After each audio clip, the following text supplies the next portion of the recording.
Dustin Tibbetts with Passport to Wall Street, and today we're talking about food companies and really some of the biggest companies that actually handle most of the food that's out there. So we're going to go over them, give you some stock suggestions, and kind of let you know a little bit about these companies. Now, the food companies fall into a category called consumer staples. And consumer staples are basically products that people will buy regardless of the economic cycle, wherever we're at in the economic cycle, regardless of how the economy is doing. Basically, they're going to buy stuff. They're going to buy ice cream, they're going to buy Pepsi, they're going to buy Coke, they're going to buy cereal, they're going to buy all these things, whether the economy is doing well or doing really poorly.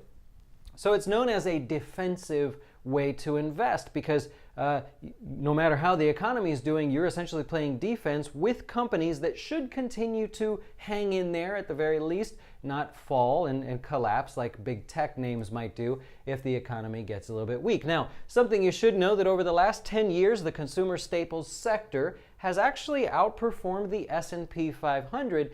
And if you go back to 1957, the consumer staples sector has actually beat every other sector besides one.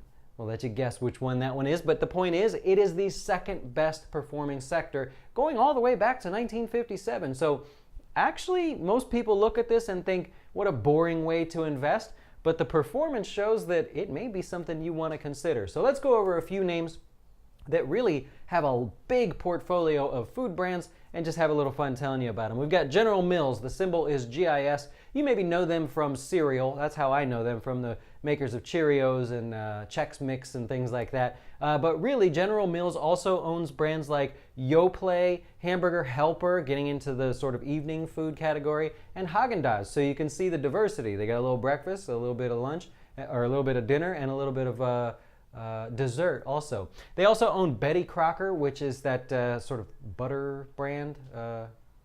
Betty Crocker, Betty Crocker, the cooking brand.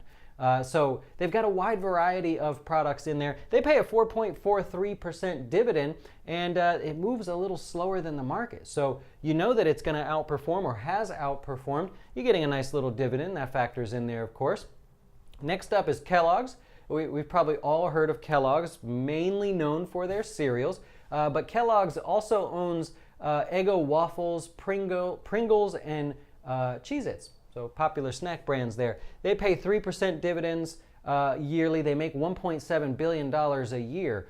So a decent looking thing there as well. If you're familiar with their cereals, you may know Fruit Loops and Frosted Flakes. Those always stick out to me as Kellogg's brands. Next up is a company called Mondelez. You maybe haven't heard of Mondelez. They don't like brand their products with their name, Mondelez.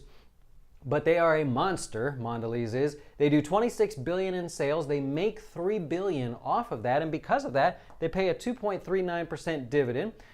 They own names like Oreo, the cookie company, Trident, and then what's the other one? The candy, Sour Patch Kids. Mondelez does. So nice diversity there. They're in the food category, and so that's one that most people don't tend to recognize as well. Now the following two, of course, you'll recognize. We've got Coca Cola, right? So huge company here, pays 3.39% in a dividend. Not only do they make Coke, but Coca Cola also they bought Honest Tea. They own Dasani water, and they're even thinking about doing a cannabis drink. So focused on that pot sector, if you're interested in that. Coca-Cola is said to be exploring the idea of a cannabis-related drink, so maybe expanding on their sales there. They've really tried hard to expand and be known for more than just their Coca-Cola products, and they've been doing that by really just buying up other companies. Next, you got Pepsi. That's our last one of the day. They make $64 billion a year. In sales. They make $7.8 billion. It's a slow-moving stock, so if you're looking for that fast, crazy-moving stock, none of these are really going to be in that category. But they pay 3.32% in dividends. They also own Quaker Oatmeal, Cheetos, and then the juice company, Tropicana, juice.